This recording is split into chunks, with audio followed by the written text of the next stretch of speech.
This is definitely an attack. It will affect your child rearing. It will affect your education system.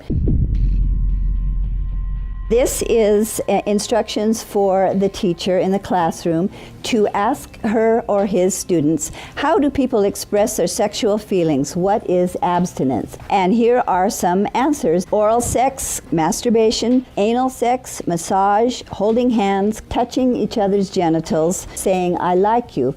And what they're doing is equating all these things. Saying I like you is equal to anal sex. It is pornography. Men, especially on the house floor, did not want to look at. We couldn't show this on the television news, but yet we want our 4th grade children to be looking at this book. In the name of sexuality education, children are seeing obscene materials that have been ruled by Congress and by the Supreme Court impossible to show to children. An online CSE program for African youth called The World Starts With Me tells children that sexuality includes oral sex and masturbation. It then tells them it's their own choice if they want to lose their virginity. It shows children pictures of naked girls and boys in various stages of development, and then asks them to point out differences in their private parts. Parents likely will never know, as it is all done online away from home. They have elementary students as young as 9 years old. Then they teach them how to wear a condom. And they have this plastic genitalia, and they even have young girls. They're teaching them how to put a condom on a male genitalia and boys how to put a condom on a woman genitalia without the knowledge and consent of the parents. They're giving them handouts, negotiating sexual encounters with other students. For example, there are statements like this: can I take your shirt off? It makes me hot when you touch me here. Is it okay if I take my pants off? Where we in Latin America, we still have a lot of poverty. We have communities that don't have fresh water, that don't have electricity. Focus is completely shifted from basic needs. They get comprehensive sexual education without the consent of parents, taking and deconstructing the family. My brother Luigi and I had an opportunity to go to the United Nations and give a speech on the UN floor. I told them how Planned Parenthood was passing out a booklet for HIV positive youth at the United Nations called Healthy, Happy and Hot. This is for the kids who have AIDS. It teaches about sexual pleasure through masturbation with same-sex partners and even if you are drunk. This pamphlet called Healthy, Happy and Hot tells young people that you have the right not to disclose your HIV status to a sexual partner if you're not comfortable. It also tells young people that are HIV positive that if they decide with their partner not to wear a condom, that's their decision. The World Health Organization standards for sexuality education in Europe actually suggest that children ages 0 to 4 should be given information about masturbation and given the right to explore their gender identity. For ages 4 to 6, children should be taught about same-sex relationships and respect for different norms regarding sexuality.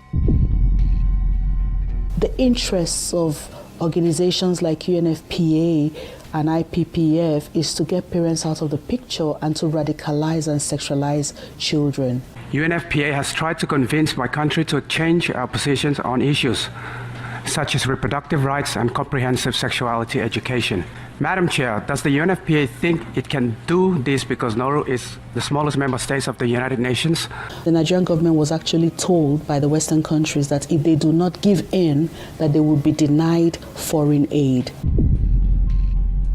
On page 89 of a UNICEF-published Sexual and Reproductive Health Manual, UNICEF listed situations in which one can obtain sexual pleasure that included sexual responses directed towards inanimate objects, animals, minors, and non-consenting persons. In the context of the Sustainable Development Goals that determines the agenda for the next 15 years, the voice is very, very biased. It's just International Planned Parenthood Federation and their affiliates have a direct influence on the outcome documents, on what is established, what is negotiated at the UN.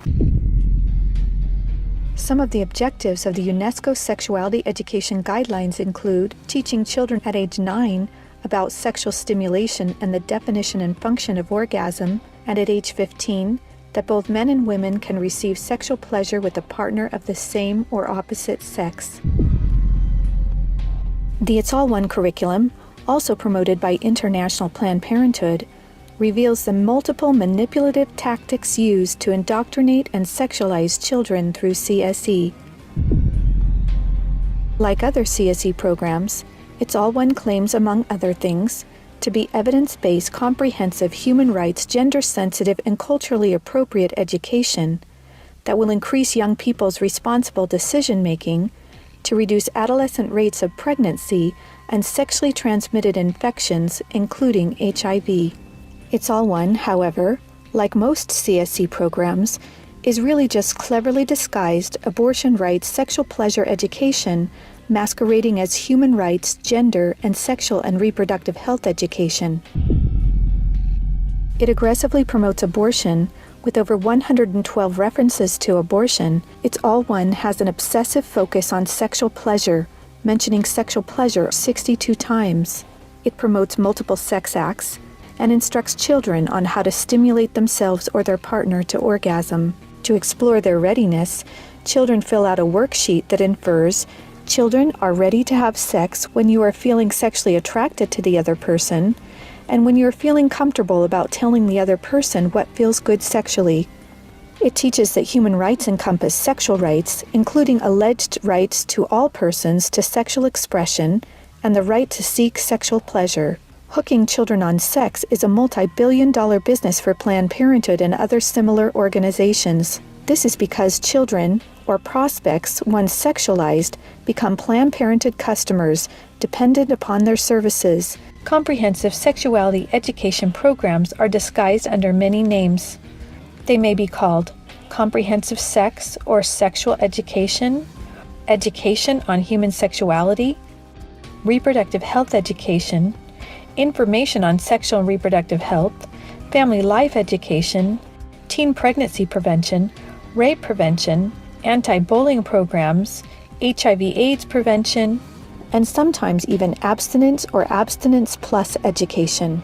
CSE programs usually falsely claim to be age-appropriate, evidence-based, healthy sexuality education that will prevent teen pregnancy, sexual abuse, STDs, and HIV.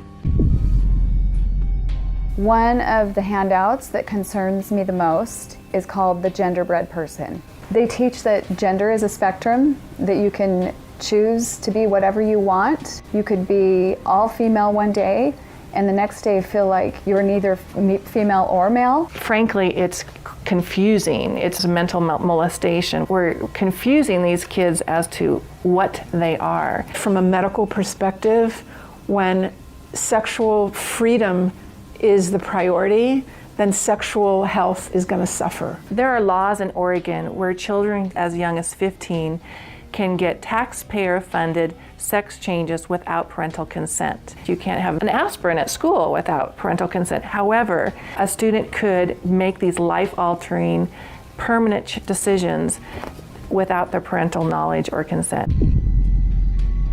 Sexual rights, sexual education movements began with Dr. Alfred C. Kinsey. Kinsey actually had pedophiles measure with a stopwatch how many children could achieve what he called orgasms within a 24-hour period. Today, comprehensive sexuality education is based on this philosophy that children are sexual from birth, created by Kinsey. Say no to CSE! Say no to CSE! We've got to stop it.